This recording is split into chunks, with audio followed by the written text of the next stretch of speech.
With new, gentler scented Clorox disinfecting wipes, clean finally smells as good as it feels. On everything from lamps to ceiling fans. Even on your kid's toy shark.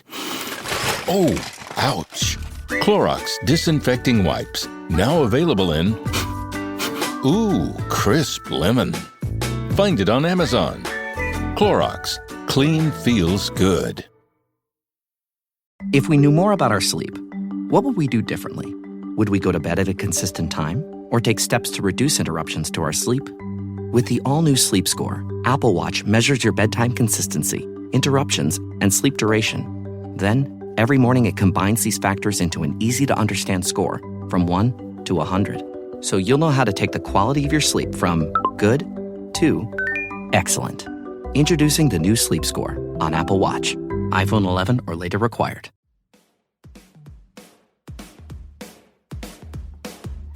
Hello and welcome to The Shift, the podcast that aims to tell the no-holds-barred truth about being a woman post-40. Created and hosted by me, writer and broadcaster Sam Baker. My guest today is a woman on a mission to preserve the language of her grandparents. Playwright, screenwriter and novelist Samantha Ellis is the author of one of my personal favourites, How to Be a Heroine. Sam was in her early 40s and a new mum when it dawned on her that her mother tongue, or milk language as it's sometimes called, was on the verge of dying out. The daughter of Iraqi-Jewish refugees, Sam grew up surrounded by the noisy, vivid, hot sounds of Judeo-Iraqi Arabic. But when she tried to tell her son he was chopping onions on her heart, she realised that she couldn't find the words. And even if she could, he wouldn't have understood them.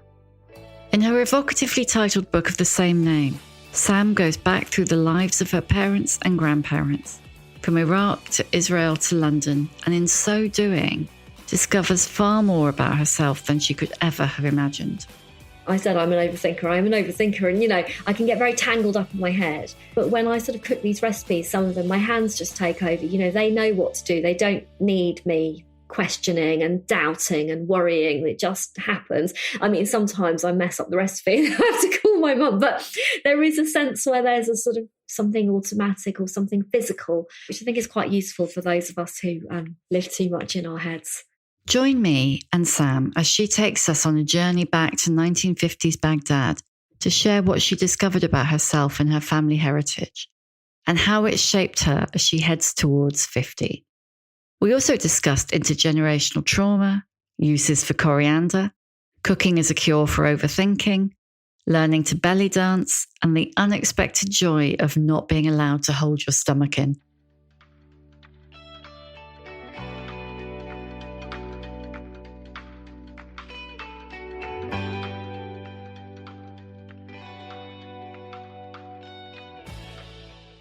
I loved it. Thank you. I mean, I knew I would, but I did you. really love it. I mean, apart from anything else, I love the title. Oh, thank you. The title is so brilliant. It just completely captures it. Was it always the title? No. There was an earlier draft. I originally was thinking about another Judeo-Iraqi Arabic phrase, which is Days of the Aubergines. And I love that. We were slightly worried about the aubergine emoji. also, aubergines are a bit Marmite, aren't they? Yeah, and I liked having the word heart in the title. Yeah, I mean, the Days of the Aubergine would probably, I can see what the meaning about the emoji. Mm-hmm. But where do we start? That's the thing. Let's start with, because I'm going to ask you in a minute to talk a bit more about the Judeo-Iraqi Arabic. Sure. Because I'm sure lots of people listening will just not know. No, that's fine. I'm aware people don't know. That's fine. And that kind of proves your point, I know. Yeah. So tell me, what was the kind of prompt? Because, I mean, of course, I've read the book, so I know, you'd had your son, but what was going on in your life that made you feel this need to, I don't know, clutch at something almost? Is that right? Is that fair? Yes, I think that is fair. I think I'd written 2 books already and I wrote plays as well. And the last 2 books have been very much about sort of my reading and very much about the Brontes, quite sort of, about English literary culture, British literary culture. And I really enjoyed writing those books. I started to feel this pull back towards where I came from. Then I had my son. I had him quite late. I was 41, nearly 42, and I'm an overthinker. And I was overthinking right the way through my pregnancy and beyond. And I suppose I was starting to have thoughts about what kind of parent I want to be, but also about what do you pass on. And I was also starting to feel that I was like in the middle. I was a bridge between past generations and and my parents and grandparents and so on, and the future, which by the way, I don't think is necessarily something that you only come upon as a parent. I think lots of people feel that way, and I think there's lots of different kinds of legacies. And I think as an art maker, you put out legacy, and you put out stories, and you pass things on, and you are a bridge. But it really hit me quite forcefully as I was pregnant. That was when it really hit for me. And then I had a baby and did nothing about it for ages. Of course. I mean, I did have visions that I'd be writing through the night feeds, but that did not happen. Says the person who's never had a baby. Yeah, I am not a superwoman. It turns out, well, you know this from the book, he was 2.5, so it's quite a long time had gone by. I was in a playground with him, and there was this little French kid, and they said that they went to this bilingual nursery. And I had said, I really, wish I'd sent my son there. I wanted him to be bilingual too. I grew up in a bilingual house. And the mum's looking at me and she's going, but you're not French, are you? So I said, no. And she said, well, why didn't you send him to a nursery for your language? I said, because my language is dead. And then I burst into tears. I spent months afterwards avoiding this poor woman because I sort of basically burst into tears, bundled my child into a pushchair and sort of ran away because I just thought, God, I can't start explaining now. And so I'd grown up with this language of my community, the Jews of Iraq, and I knew it was vanishing. I knew it was going extinct. I knew people weren't passing it on. I suppose I'd always known I wouldn't be able to pass it on, but actually saying it, saying it out loud. Yeah. But it was spoken in your house as a child, wasn't it? So were you taught it? No, I wasn't taught it. My father had left Iraq in 1951, which is when most of the Jews left Iraq. My mother left 20 years later. I mean, they met in London. They left 20 years later in 1971, which is quite late. There weren't many Jews. I mean, there were, a few thousand in the 60s. So she was really one of the last. They met in London and they spoke Judeo-Iraqi Arabic to each other, and the whole family spoke it. And so it was really the sort of, the air that I breathed. But they felt they shouldn't pass it on. I think there was a health visitor who said it might confuse me and my brother. Also, I think there was a sense, well, it's going extinct. What's the point? I think there was this feeling that it wasn't ever going to get us anywhere. We were never going to go back to Iraq. There wasn't going to be a Jewish community in Iraq again. What's the point? And at that point, because most people had left in 51, I was born in 75, the language is already gone in most families. So it was quite unusual having it spoken at all. But I heard it all the time, and I was I sort of got to the point where I was very frustrated, essentially, as a child with being talked about. I just found it quite annoying. Yeah, I was going to say, was it that thing where whenever the grown-ups had anything interesting to say, they did it in a different language? Yes. I wanted to know what the gossip was. I didn't want to know the secret. I wanted to know what they were saying about what our plans were for the next day. I was really frustrated. And I just started asking, what's this mean? What's that mean? And, listening really hard. And I sort of pushed through and could understand quite a lot. I mean, almost everything, I'd say. I loved it. I loved understanding it. I've never really been able to speak and say a few words, but I can't have a chat. And my accent is terrible. It's terrible. No one will know that. Well, I mean, somebody might listen and know that, but on the whole, no one's going to judge. Is it possible to tell us a little bit about Judeo-Iraqi Arabic without bamboozling us and taking the whole hour? Yes. Just so people get the context, because I don't think, I mean, I'm sure my listeners are a lot more educated than what I am, but I didn't, I have to my shame, I didn't really know very much about the Jewish community in Iraq. No, but I mean, it's a very small community. There were Jews in Iraq from 570 BCE, so a really long time. And they came speaking Hebrew. And when they got there, everyone was speaking Aramaic, so they switched to Aramaic, but they kept lots of Hebrew in it. And then in the 6th century, the Arabs conquered, and everyone switched to Arabic. And the Jews who were still there switched to Arabic too, but kept lots of Aramaic in there as well. So the language always has this kind of ancient core, and it was always quite different from Arabic spoken by everyone else around them. So that's it. That's the language. That's it in a nutshell. And I mean, you were saying earlier about it's dying out, so what's the point? But also there's an extent, isn't there, to which it's like being pushed out. Yes. So first of all, I mean, the big fact is that there are only 3 Jews in Iraq, in the whole country. So there's no Jewish... Three.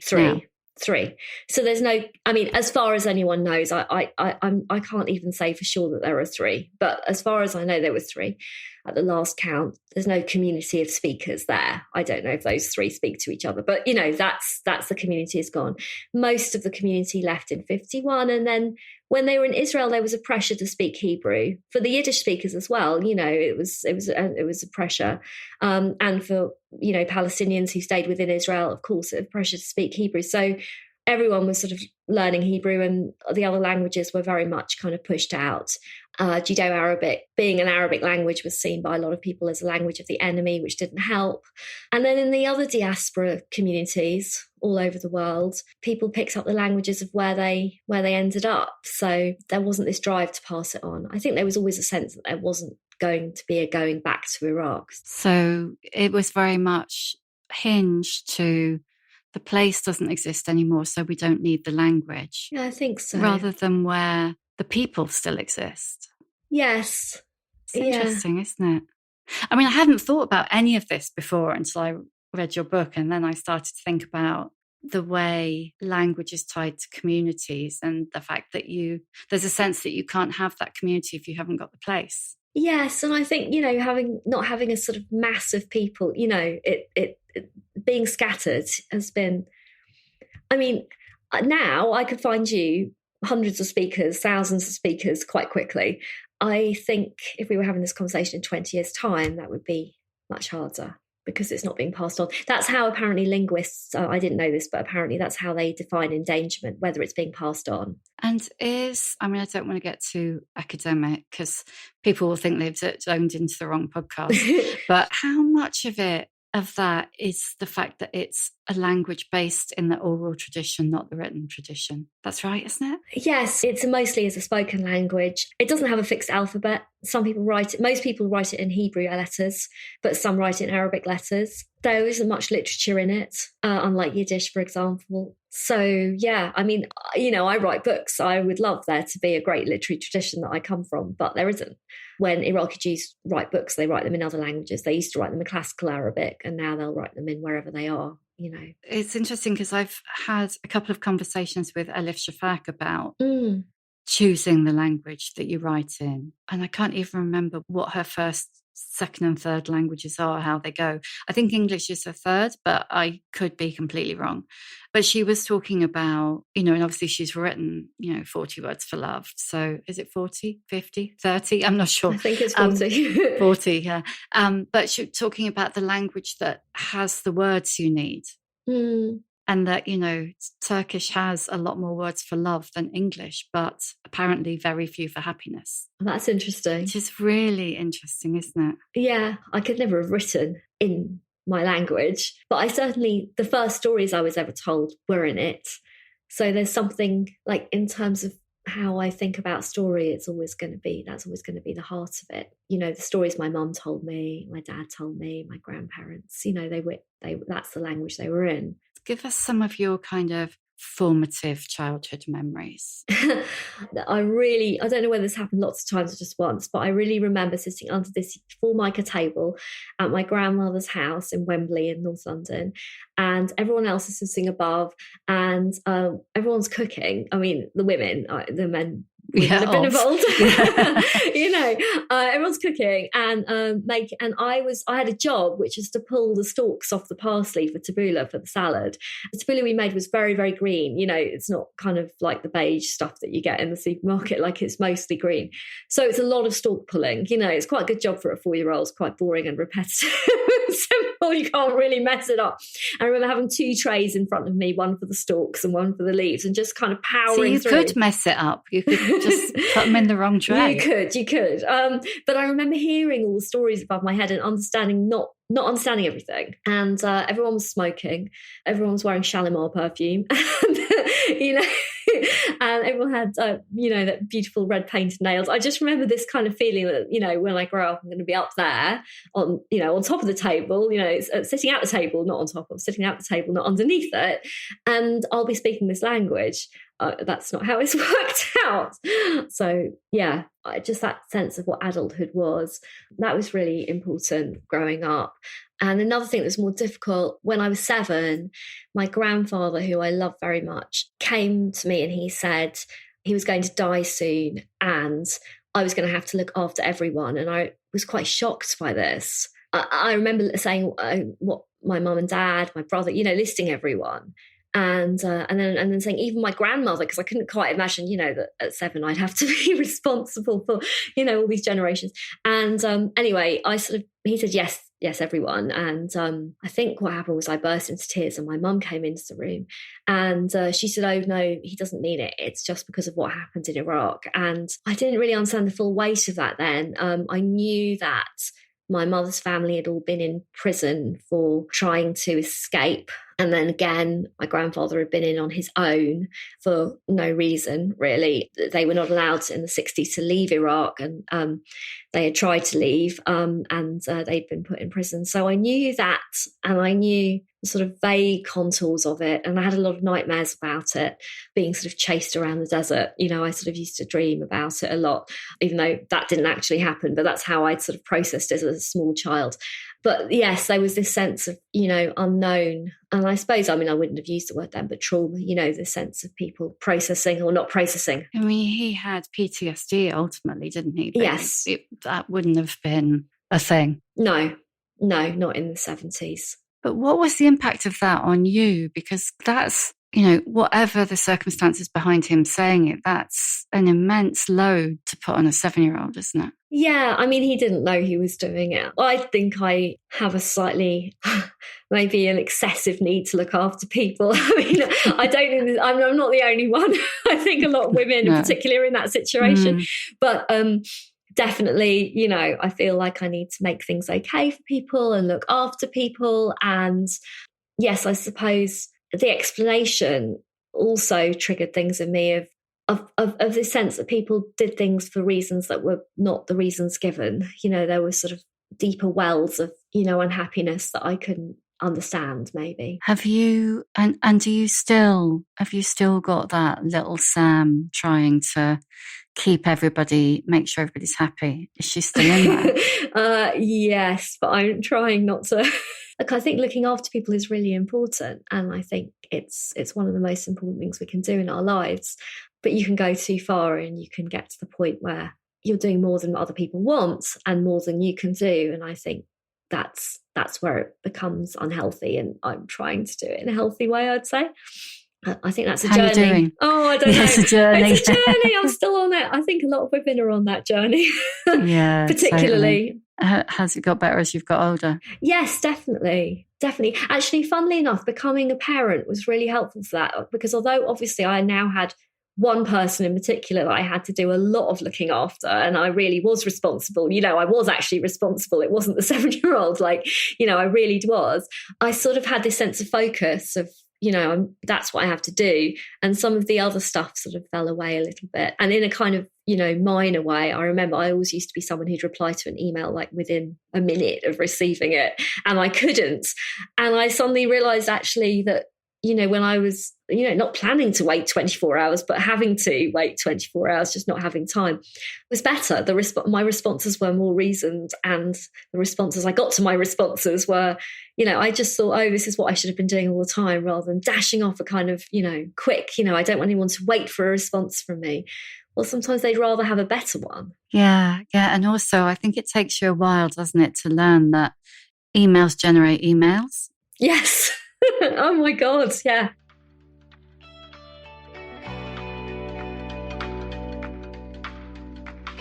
This episode of The Shift is sponsored by Shopify. It's that time of year again, I know. And let's face it, it can be really overwhelming. So the sooner you get things done, the better. And there's no better time to get a good deal, whether you're a shopper or a business, than Black Friday, Cyber Monday weekend. Whether you're an established business or a startup, the most important thing you need is a platform that can handle everything that's heading your way. Out of stock just as orders pour in, or a site that can't keep up with demand? Make sure your platform is ready for anything and everything that comes your way during the busiest weekend of the year with Shopify. Shopify is the commerce platform behind millions of businesses around the world, from household names like Heinz to entrepreneurs like Skims and Allbirds, to startups who will be experiencing their first Black Friday Cyber Monday this year. Don't have time to spend hours poring over every little detail? Who does? Shopify has thousands of templates and tools to help streamline website creation, making sure your site isn't just aesthetically pleasing, but functional too. And you can stress less knowing that Shopify's award-winning customer support team is on standby 24/7 to help get you back to business as fast as possible. If you want to give customers the best experience possible this holiday season, you need Shopify. This Black Friday, join the thousands of new entrepreneurs hearing for the first time with Shopify. Sign up for your free trial today at shopify.co.uk/shift. That's shopify.co.uk/shift. Go to shopify.co.uk/shift and make this Black Friday one to remember.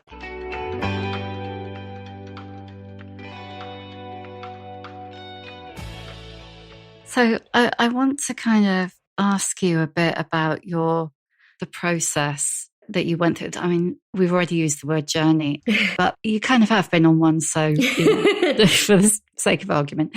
So I do want to talk to you about that. But before we do, when you were talking about being a little girl under the table, pulling the leaves off, and I could literally see little Sam sitting under the table, pulling the leaves off. And that is actually really useful because I didn't know you couldn't eat the stalks. I think you can eat the stalks, but we don't. I normally just chop it all up. Oh, well, no, I would if I was making a sauce, but I think in salad we tend not to. But maybe that's just my family. I don't know. No, that's interesting though. And it's also interesting what you were saying about the green, because I'm not a big cook, but I was looking at a recipe for, is it ush? It has the most astronomical quantity of parsley in it. Oh, is this the Persian stew? Yes, yeah. The Persian stew. And I was kind of thinking, that can't be right. But that's just me trying to anglicise it, isn't it? Anyway, you were sitting under the table, stripping the leaves off, and it just, it made me think about food and the memories that it evokes. And recipes are they're a thing that are often, of course, they're written down now, but they're often handed down, aren't they? Yeah. When I started when I had the idea for the book, I was just going to focus on the language. And then I realized that the language is, you're not just saying words as a dictionary, you are talking about things. And then I realized also I was thinking about other things that can be passed on and that are passed on. I just had this idea, I grew up eating Iraqi food. It's still what I most want to eat. And I realised that when I was making food that my mum makes and, previous generations of my family have made, that there was something, I was doing something with my hands that was the same that they were doing. It was such a visceral connection. And it felt like a little bit like, I'm not the first person to say that food is time travel, but it just felt so clear. It's such a portal back, but making the food as well as eating it, sort of making it and touching it. And I feel like a lot of the food involves rolling, involves stuffing. It's very hands-on, and it's very labour-intensive. And the other thing was that I feel like because it's physical, I said I'm an overthinker, and I can get very tangled up in my head. But when I sort of cook these recipes, some of them, my hands just take over. They know what to do. They don't need me questioning and doubting and worrying. It just happens. Sometimes I mess up the recipe and I have to call my mum, but there is a sense where there's a sort of, something automatic or something physical, which I think is quite useful for those of us who live too much in our heads. Not making any assumptions about you.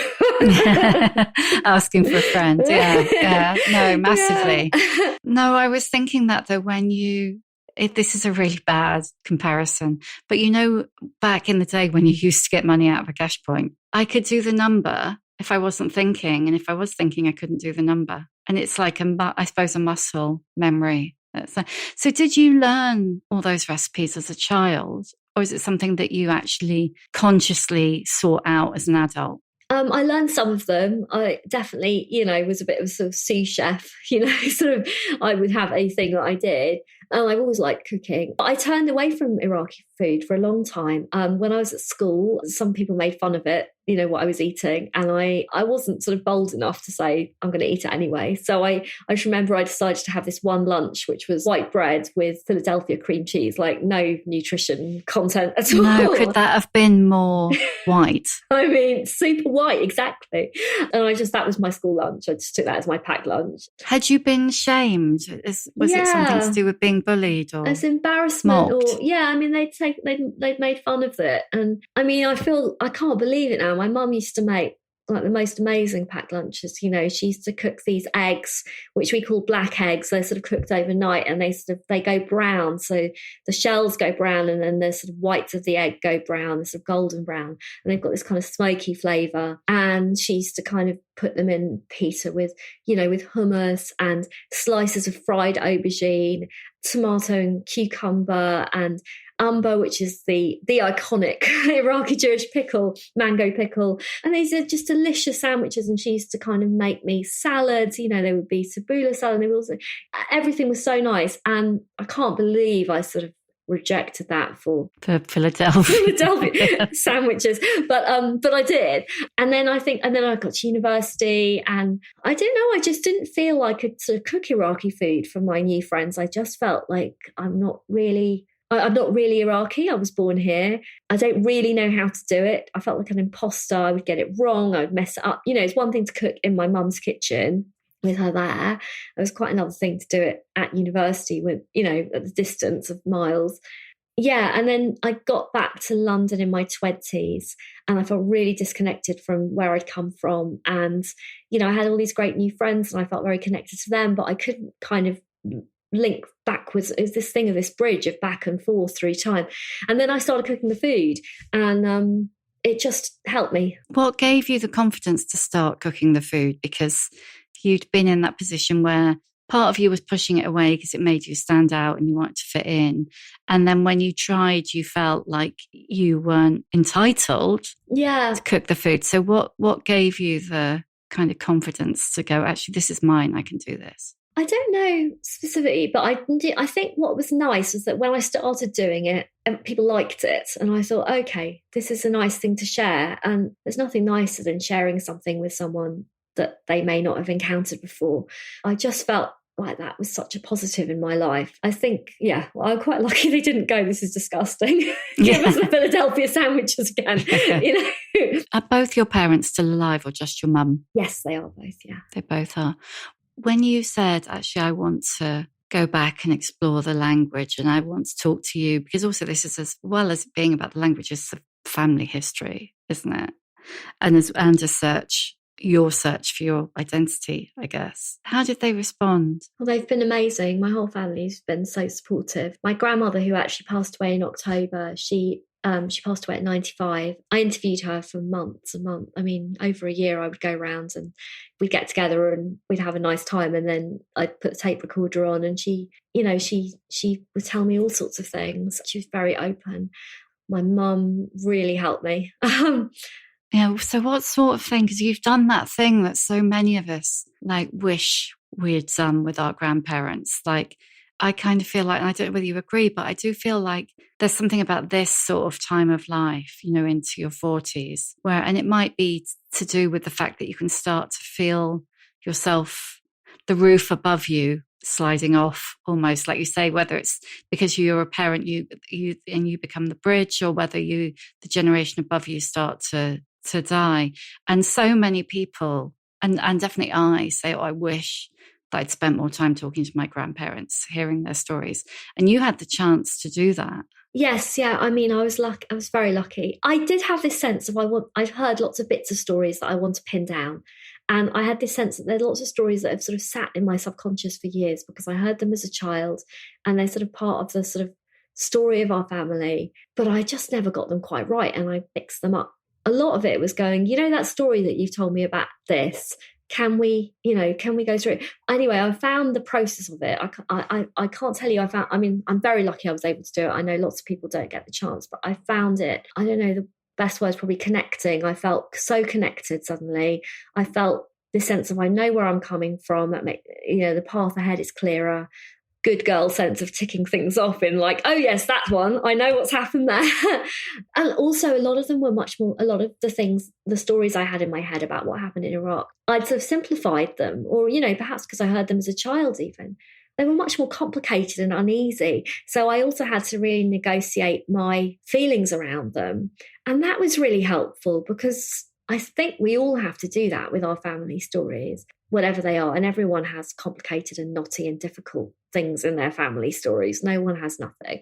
And I feel like there were things I needed to hear again and then work out my relationship to. And that was very helpful for me. Did you discover anything you didn't know? Not anything big, but there were details around. There were a lot of details and complexities that I hadn't taken on board. I think mostly because these were stories I heard as a child, and then I'd been sort of, I've been impatient. Living my life, I'm not, going back to them. But actually there were things that I needed to go back to in my 20s and 30s, that I could have usefully gone back to and asked more about. I hadn't realised, so as I said, my mother was in Iraq in the 60s, which was later than most Iraqis. I always loved all the romantic stories of Baghdad. I loved hearing about, they used to sleep on the roof in the summer and they used to see shooting stars, and most memoirs about Iraqi Jews end in 1951, or most books about them end in 1951. And, through the 30s and 40s, you get these kind of romantic stories, and the copper markets where people, people used to hammer the copper into shapes, into coffee pots and pestle and mortars and things like that. And the banging was so loud, you used to communicate in signs. And the copper market is still there. It's not as busy as it was, but it's still there. And anyway, I asked my mum about the copper market and sleeping on the roof kind of confidently. She said, things were really hard in the 60s. I don't think she'd ever been to the copper market. She had slept on the roof a couple of times. And one of the times they'd heard gunfire. They said, oh, yes, it must be another revolution, and then gone back to sleep. Oh, my God. I had to really sort of challenge myself, because I had this romantic, thing that, even though I knew bad things had happened, this romanticism had sort of lingered on in my head.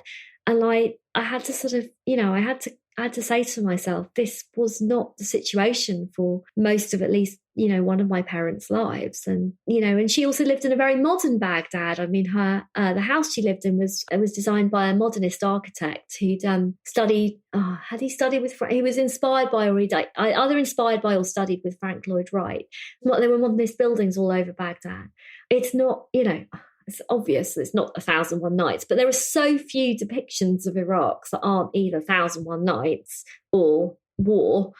That I'd found it hard to visualize something in between, and I'd ended up with a sort of mishmash. I feel like I have a slightly clearer view. I found there's a point when you're talking about your mum going to university and being finally allowed to go. It's almost an aside about miniskirts starting to be banned. And that's so fascinating, because, like you say, our idea of Iraq, what we're told about Iraq, is it's either storybook or it's war reporting. Mm-hmm. And that bit in the middle where the women wore miniskirts and, brief though it was. There were lots of times where, it was a very free and cosmopolitan, gorgeous, bustling city, in many ways. I think the 20s and 30s were a time where people were really coming together to try and create a new country, and there was optimism and lots of creativity. There were lots of writers and artists, and a lot of them were Jews. A lot of them were from all different minorities, and they were all coming together to make this country. And there's a famous Iraqi-Jewish singer, diva, Salima Murad, sometimes known as Salima Pasha, who was known as the voice of Baghdad. And she's this incredibly sort of fabulously sort of melodramatic kind of singer. And you see pictures of her, and she's so glamorous and she's so fabulous. She actually stayed on in Iraq because she was married to this heartthrob who was also a singer, and he was Muslim, and so she stayed on after all the Jews had gone. But she was there right through the 60s, and you see pictures of her, and you know she could be anywhere. The red lips, sort of arched eyebrows. I mean, a real icon. And her husband was my grandfather's patient, so they used to see him at the house. So I feel quite sort of connected to her and her sort of as aspirants to her glamour. Do you feel like, it sounds, you've mentioned connection a few times. Do you feel more connected to your past, your family, your, I suppose, ancestors? We haven't talked about ancestors. Do you feel more connected to them now? Yes. Yeah, I completely do. I really did think I was just going to really focus on the language. And as the book started to come into, before I even started writing it, it became apparent all this other stuff was going to come in. There's something very, soothing somehow about joining the dots and, working things out and tracing lines and all this work of trying to understand what has happened. But I think also a sense, I don't know how to put it, a sense that actually that's what we do. All we're doing is trying to understand where we've come from and where we're going. And I don't mean necessarily our family stories. It could be whatever journey that we're on, yes, but it's unavoidable. It's unavoidable. But, I feel like that's work that we do. We're wrestling with our demons and our ghosts. There's a reason that in screenwriting, people talk about, your ghost and your demon and all of this stuff. And it's all the wrestling with that all the time. Yeah, I feel like the wrestling goes on. It's not stopped. I feel quite deeply engaged in it in a way that I didn't before. Something that happened while I was writing the book was I did this exercise with this kind of group facilitated by some Jewish therapists and facilitators. And they did this exercise with us about grounding yourself and finding an ancestor who could help you through. And I've got a theatre background. I've done so many of this kind of exercise, and I was so grumpy about it. I was like, I'm not going to find anyone, I'm going to ground myself. I remember being really grumpy and like thinking, because we were doing it over Zoom, I was like, I'm trying to control my face so I don't look grumpy. Anyway, I put my feet on the ground, I shut my eyes, and I suddenly had this whole stream of memories about my father's grandfather, who I never met, my father never met. So this is, someone from a really long time ago in my family. He was a rabbi, but he was also a scribe, so he used to write Torah scrolls. There's all these stories that he used to get up and dip in the mikveh in the ritual bath before he would write every day. And some of his scrolls are still in synagogues that family members go to. I did feel sort of connected by the idea of writing, of putting pen to paper. I did feel connected to him anyway because of that. But afterwards, I was like, why did he come into my head so clearly? And I sort of started finding out more about what these scribes actually do. At least half of what they're doing is not the writing. What they're doing is repairing either scrolls that they've written already because they're being handled all the time and used, or ones that have been written maybe 100 years before. And they know that the ones they're writing are going to be repaired, hopefully, by people 100 years ahead. And I found this idea of this repairing and restoring and this chain of different scribes writing just very moving and powerful. I could see why he had come into my head, this person I never met. Yeah, it makes perfect sense because that's kind of what you've done. Well, it's certainly what I'm trying to do. But sorry, I just want to go back to what you said about, I know we hate the word journey. One thing that was funny was before I started writing this book, I talked to a playwright, the late Robert Holman, who's a wonderful playwright. I talked to him about this idea years before, well before I started writing it. I said, I think there's a book here. And he said, you have to go to Iraq in the end. And I said, oh, well, I can't. And this sort of, stopped me in my tracks for a long time. And then there's something quite weird about journeying, being homesick for somewhere you can't go, journeying somewhere you can't go. Well, like you make a really interesting point about the Greek mums at the school gate. Yeah. Yes. Yes. My son has these Greek friends, and I remember we were all talking before the summer holiday, and they were taking their, kids to Greece for the summer. And I suddenly thought, oh yeah, there is another world in which we'd be going to Baghdad, maybe not for the summer, maybe hot time of year, maybe a different time of year. But anyway, we were going back to Baghdad for a colder time of year holiday. And, we'd be seeing our cousins who still live there and swimming in the Tigris, as my mum used to do, terrifyingly. And, that's not happening. That's not going to happen. We don't have family back there. We are severed. We are ruptured from it. I mean, you couldn't even go, could you? It is possible, but for a long time it's been a criminal offence to have any association with Israel. And because most Iraqi Jews, including my dad, were airlifted, to Israel in 1950 to 51, we all have a connection with Israel. And now a few years ago, they made it a death penalty offence. While I was writing the book, they made it a death penalty offence. Best not, eh? Best not. I don't want to be the test case, I suppose. And also the other thing is I couldn't go back in the way that these friends can go to Greece. I couldn't go back and see family and be relaxed. I could go back and not say why I was going, just pretend I was, I've got an English surname, I could go back and just pretend I was visiting Iraq because I was interested. But I wouldn't be able to go back in a relaxed, happy, healing, homecoming kind of way. There's none of that's going to happen. How do you feel about that now? I mean, I'm not giving up hope that things might change, but I do feel something settled in me about that journey. I feel like I've made the journey I needed. Sorry, we keep talking about journeys, but I've made the journey I needed to make. Totally unavoidable. Yes, I've done the excavation I needed to do for this point in my life. Anyway, I'm sure there will be more excavating to do down the line, and I can sort of stop digging for a little bit, maybe. And I think that's part of it.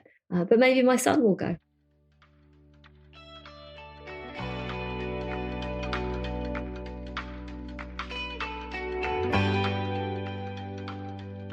In Walmart's Huluville, everyone ready their cart. Amazing Black Friday deals are about to start. Online and in the app, such great deals to explore. Everything you love from tech, toys, and more. The days to save and the ones to remember. It's only the 25th to the 30th of November. Set your alarms. Don't miss out. These deals are epic, without a doubt. The Who's are all ready, but are you? Walmart Black Friday deals await. Who knew? As well as all the serious stuff we've been talking about, I want to get a bit shallow. Yes, because please. Of course I'm me, and that's never going to change. I want to talk to you about eyeliner. Yes.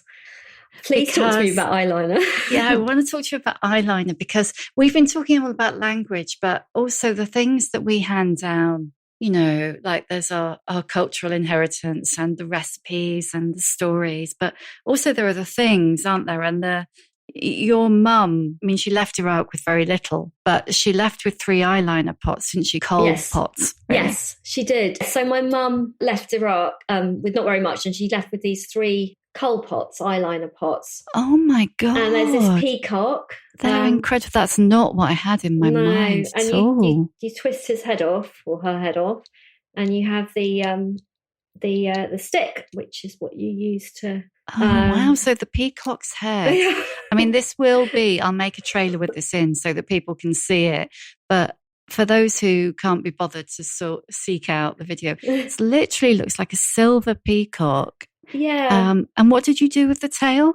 The tail just clicks. It clicks, which as a child I used to absolutely love. Just clicks, and then you unscrew the peacock's head. You unscrew the head, and there's a stick inside, and then you can apply your eyeliner with it, and then you screw him back on or her back on, and then there's these 2 trees, which have a stick inside. Oh my God, they're so beautiful, aren't they? Yeah, and they look kind of lethal, I've got to say. Yeah.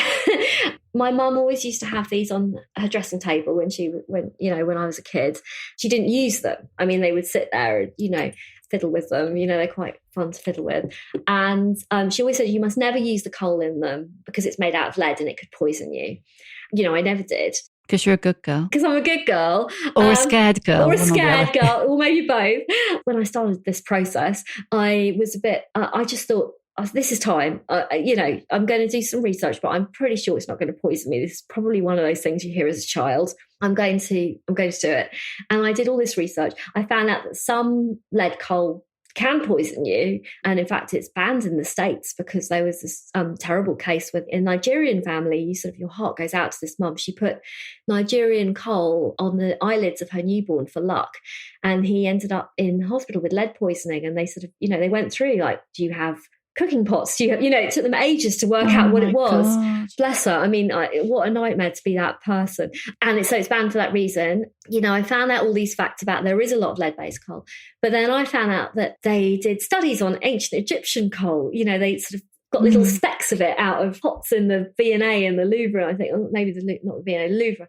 And they found that it was a different kind of lead. I'm not a chemist, so I'm not going to tell you the details again because I pinned them down for the book and completely immediately forgot them. But anyway, they found it's a different kind of lead, which had a protective element against dust, sun, waterborne bugs, all the things that were dangerous in ancient Egypt.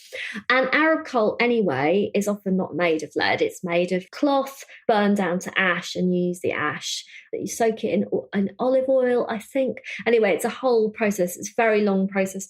So then I thought, fine, I'm sure it's that. I'm just going to have a go. I took the stick out and I'm, all geared up and I'm in front of the mirror. There was nothing there. And I was kind of jabbing the stick into the pot. So it dried out? It dried out. I mean, of course, it's... I know, but it's so many years. I know. And I tried all three of them and I was jabbing away on my foot, and trying to scrape, how you do with an old bit of makeup when you're like trying to get the last bit, we are being frivolous and it is just eyeliner. But I felt so devastated. I can't tell you. I just felt I was like, it's just another loss. I can't believe there's not even a speck for me in there. Like, I didn't think I was going to be able to do a whole look, necessarily. Not a full old winged eye. But, I thought maybe there'd be a speck of something. And I was really upset. And, it doesn't make a difference that, I could get Arab coal online. I could get Iraqi coal. No, it's not the same. It's not that one. But I suppose I discovered this other story that I'd got wrong. So I don't know. I always thought these pots were like part of this glamorous life that my mum must have lived in Baghdad, and I sort of associated with parties and music and fun. My mum never used them. She never used them. What happened was she was about to leave, finally, having been trying to leave Iraq for a long, long time, and they'd finally got permission to leave. She went to say goodbye to her friends at the university. She mentioned to one of them, I wish I'd got a coal pot to take with me. It would be really nice to have that as a memory. But, it's too late now. And he turned up at her house later and he brought her 3. And so it was sort of a passing gift. So they always were about leaving and departure and whatever. But I don't know. There's still, it's really nice to have something physical to hold. It feels quite important for me, and I'm very happy my mum let me have them. Yeah, that's so beautiful. Having been on this excavation, yeah, how has it changed your attitude to aging? I mean, you've gone through, while you've been doing this, you've gone through your late 40s. You must be coming up 50 now, are you? 2.5 weeks. 2.5 weeks. Thank you. How has having these connections changed your approach to getting aging and what's coming next? Getting older and what's coming next? I feel like, this sense of being in the middle between previous generations and ancestors and the future was also about, I think it's obvious now, hitting a sort of hinge point in my own life. But I didn't realise at the time. I don't know, this feeling of being a bit more settled. And I don't mean settled in a sense of like nothing's going to happen now. I feel very open to different ways I could go. But there's a sort of solidity behind me of knowing where I've come from. And I feel that that's quite helpful in going forward. I'm not looking back to see where I've come from, I suppose. I can look forward with more of a kind of clear view, if that makes sense. And I think that is partly just about being about to be 50 and partly about having, written this book and done all this thinking and feeling about it all. Before I ask you the questions that I always ask at the end, before the cat climbs up my hair and I have to shout at him, I want to ask you about belly dancing. Oh, yes. Well, I'm a very bad one, so I'm not going to do that for the trailer. No, I'm not going to ask you to belly dance. No, I know you wouldn't. But I did feel, it's only a tiny bit of the book, and I know that I'm being frivolous again, but it's not really frivolous. No, it's not at all. It's not frivolous. It feels like, well, you tell me, because you weren't a natural belly dancer, were you? No, one of the things that's very English about me, I think, is I'm quite physically quite awkward. I'm an apologizer. I'm anxious. I'm a sort of awkward person in spaces. I sort of feel like I've picked up the sort of worst cliches of, I'm sort of like a Merchant Ivory character. It's like, I'd rather have picked up other things from this country that I've been living in my whole life. But yeah, I am quite physically awkward and quite, stiff about dancing or whatever. Yeah, I'm a really bad dancer in general. But I grew up watching the older women dance. It was one of the things that I grew up with them doing, and what I loved about it was they're doing it for themselves. It was really the women in the middle. It is incredibly sexy and powerful and beautiful and glamorous. It's among the women, really. But you still felt it wasn't for you because it was all of those things. Well, I felt I wanted to, but was more enthusiasm than than skill or ability, I suppose. And I like lots of other things about it. I like that you specifically are not holding your stomach in. I feel like we spend so much time holding our tummies in, as girls and whatever. And you're not, we've got to see your belly, your tummy. You can't really do it in heels. So lots of things I sort of find really annoying about being a woman, like having to wear. Well, I don't anymore, but I used to find annoying about having to wear heels and hold my tummy in and all this stuff. Like they're all actually not helpful to belly dancing. And yeah, I love the whole vibe as much as I love the dancing. One thing that I felt was holding me back was I had this feeling that I ought to be good at it naturally, which is obviously ridiculous. I'm sure there are some people who, are just brilliant at 5 and able to do it. But, most people, they kind of, they practice or whatever. And most things that I've got good at in my life, I have practiced or done at least, feeling of, I'm not good at it, then I'm never going to, And I thought, well, what if I could? I'm always telling my child who is 8, I'm always going, mistakes are how we learn. But of course, I never listen to my own advice because I'm an idiot. And then I thought, well, what if I could just be bad at it and just make mistakes and just have fun? And I found this amazing woman online who does Mizrahi, as in, so Jews from Arab lands. She does Mizrahi dance. And she has this archive, the Mizrahi dance archive, with amazing videos of Jewish belly dancers from all over the Middle East. And she was just really enabling, just very sort of supportive. And I just started doing it in the kitchen at home one day. And I thought, well, this is fine. I don't have to do it in front of anyone else. I think because it's very centered on, your core, I suppose. You feel very in yourself when I'm able to let go of the sort of terrible self-consciousness. I feel quite in myself when I'm dancing, when I'm belly dancing. And I find that quite helpful. It's quite, I keep having to try and get back in myself, I think, in my life. I think it's really inspiring, the kind of sense of, I suppose, while dancing like nobody's watching, you're taking up space and feeling the ground. And I really liked it. Yeah. It's very from the heart. I feel like it tugs at my heart in the way that other music doesn't. I love my 80s pop that I grew up with and everything. And, I'll let no one say a bad word against it. But some of this music is so emotional. I'm quite over the top, I also feel there's a sort of validation of big feelings, emotion, drama, which I quite like. Sometimes we need a bit more of that in our lives, Right, questions that I always ask at the end. Oh, yeah. And I know you listen to loads of episodes, I do. so you've probably got your answers already. What's your emotional age? I kind of feel like, because I'm quite aware of my age at the moment, about to turn 50, I feel like it's right now. I feel quite right now. I feel very, very on the cusp, liminal. So it feels very much, 49, I feel right now. Give us a book recommendation. So, it can be something that you've read recently you loved, or it could be something that's been really significant to you for years. It can be anything. I read this wonderful book last year called The Yellow House by Sarah M. Broom. She's an American writer, and I don't know, I don't think it got the attention here that it could have done. She was one of the many, many people who lost their home after Hurricane Katrina. She sort of goes into the history of the house, and she talks about trying to resurrect a house with words, which I just found very powerful.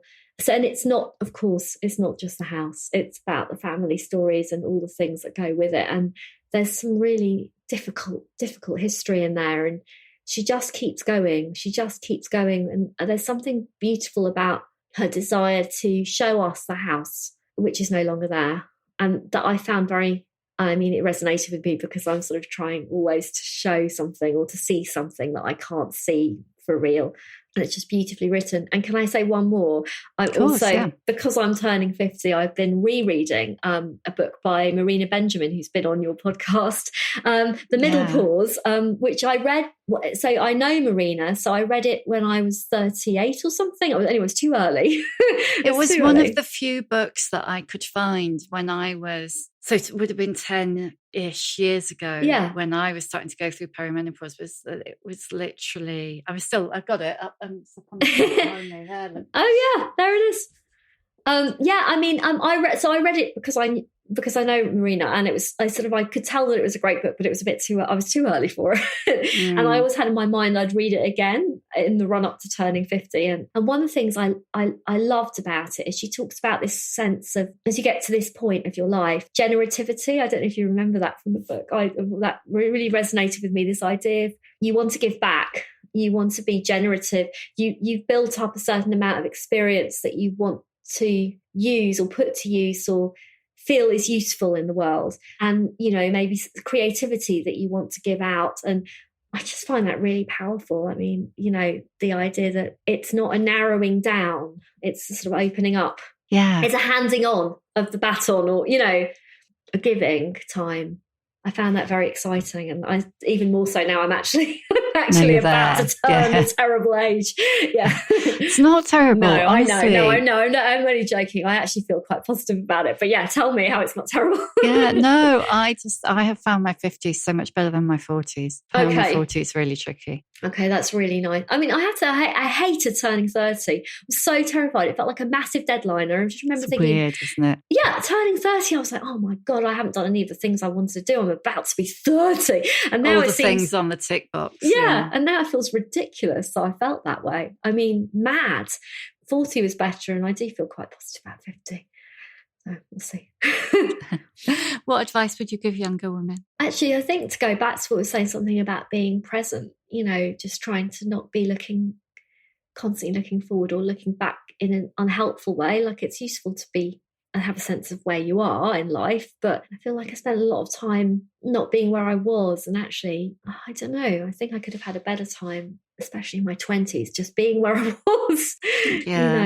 Yeah, definitely. I would definitely second that. Who is your old bird role model? Deborah Levy. I love her books. Yeah, I thought you might love her too. I love her books, and I love that she's constantly asking herself questions. But I also love that there's so much pleasure in her books. Like, there's so much beautiful clothes and fabrics and food, and everything is, I don't know, there's this kind of desire for this lust for life, which I find really, really lovely and like really inspiring. Like, it makes me want to go out and, have a nice time. And I think, we need to be doing that. Yeah, definitely. No, I think that especially her kind of, what are they called? Living autobiographies. So good. Particularly the middle one, Cost of Living. Yeah, I think so. Yeah, I loved all three of them. I just found them incredibly powerful, and her novels. But yeah, the living autobiographies are just very powerful. She's so in the moment, but yet able to unpick things as well. I don't know how she does it. What's your superpower? I was going to say I don't have any.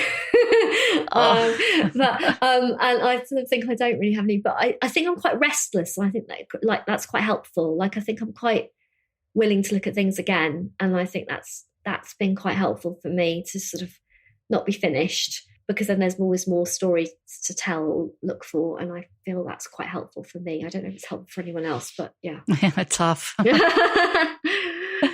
And last one, how many fucks do you give? Oh God, so many, too many. Although I also think, like, having had a child late, and, I think, like we said before, like, caring for people is really, really, really important. So I think caring what people think of me, I way too many. I would like to I'd love to. If you had a magic box that I could throw things into, a magic bin, I would chuck that in right now. But caring about other people, I think that distinction is quite important. I think it's so important, but also I think it gives you so much back. It really does. And I think I find it very inspiring to be choosing to care for my child and care for my friends. And I was quite involved in the care of my grandmother towards the end. And, it was a choice. I don't regret any of these choices. And they've given me something, and they were creative moments, are creative moments in all of that. And they've changed the way I think about the world. And I think that's a good thing. They've widened my perception. Not all of it is like that, but I think some of it has. Thank you for listening. If you enjoy The Shift and would like to show your appreciation, why not buy me a coffee? go to www.buymeacoffee.com/The Shift with Sam Baker. You can hear a new episode of The Shift every Tuesday, wherever you get your podcasts. And if you like what you hear, please do rate, review, follow, tell your friends, because it really does help other people find us. And if you'd like to know more about my own experience of shifting, my book, The Shift, How I Lost and Found Myself After 40, and you can too, is out now in paperback.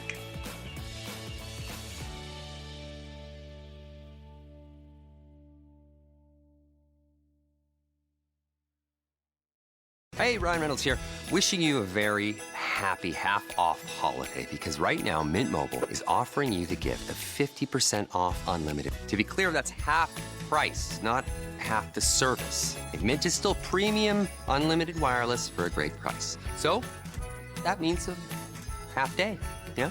Give it a try at mintmobile.com/switch. Upfront payment of $45 for 3-month plan, equivalent to $15 per month required. New customer offer for first 3 months only. Speed slow after 35 gigabytes if network's busy. Taxes and fees extra. See mintmobile.com.